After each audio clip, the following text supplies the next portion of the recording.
Então, galera, entendendo bem isso, este surge um novo conceito para você. Entendemos o que é número atômico, entendemos o que é átomo neutro, entendemos o que é íon. Este surge um conceito que cai bastante em concurso, galera. Este surge o seguinte conceito. O conceito de massa atômica ou número de massa, perfeito? Representação dessa massa, letra A, perfeito? Então nota aqui uma ideia, como é que eu calculo a massa de um átomo? Lembra o seguinte comigo, existem 3 partículas fundamentais no átomo, próton, nêutron e elétron.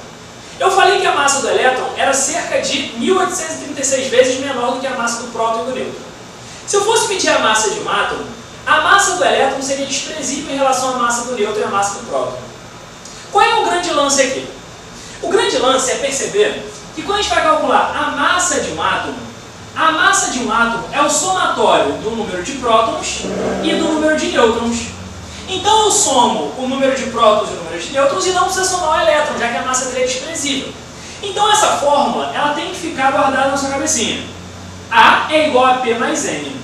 Ainda tem uma vertente dessa fórmula, lembrando que o número de prótons é sempre igual ao número atômico, que eu posso escrever que A é igual a Z mais N.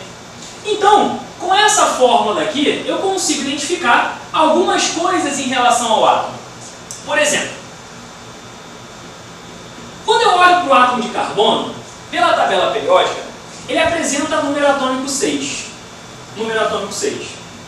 E aí o que acontece? Quando eu analiso o átomo de carbono, o número de prótons que ele tem é 6 e o número de nêutrons que ele tem também é 6. Se eu quisesse determinar qual era a massa do carbono, a massa do carbono é só somar próton com nêutron, 6 mais 6, 12. Então, por exemplo, eu consigo determinar a massa de um átomo qualquer? Então vocês notaram a importância dessa fórmula que a gente consegue, por exemplo, determinar a massa do carbono. Vamos para mais outro exemplo. Vamos botar incógnita em outro lugar. Vamos pegar o átomo de sódio, por exemplo. O sódio, ele tem número de prótons igual, por exemplo, a 11, número atômico dele. E a massa, vamos supor que você saiba, e a massa dele é 23. Como é que eu posso descobrir o número de nêutrons? Para descobrir o número de nêutrons, fica até muito simples. Substitui na fórmula.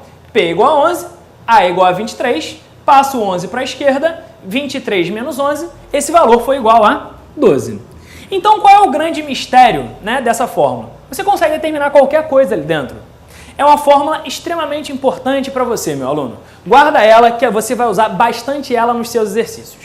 Então, a gente tem 2 conceitos importantes, de 2 números que não foram os números que apareceram até agora. O número de massa, que eu representei aqui, e o número atômico. Esses 2 números, quando a gente escreve, quando a gente representa um átomo, a gente pode colocá-los na representação desse átomo.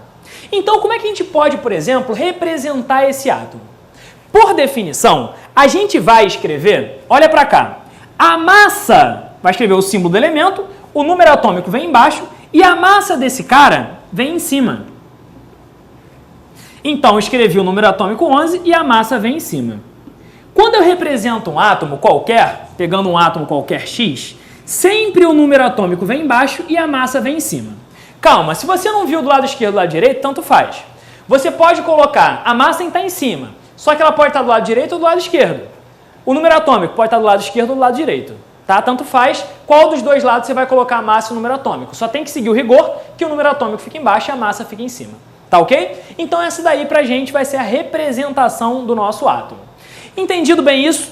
Pegaram bem a ideia do uso dessa fórmula? Agora, entendendo a representação, entendendo a massa como calcula a massa desses átomos, a gente entra num conceito que vai gerar para você um universo gigante de questões, que são as relações entre os átomos. Então, vou apagar aqui para vocês, para que a gente fale um pouquinho sobre a relação entre os átomos.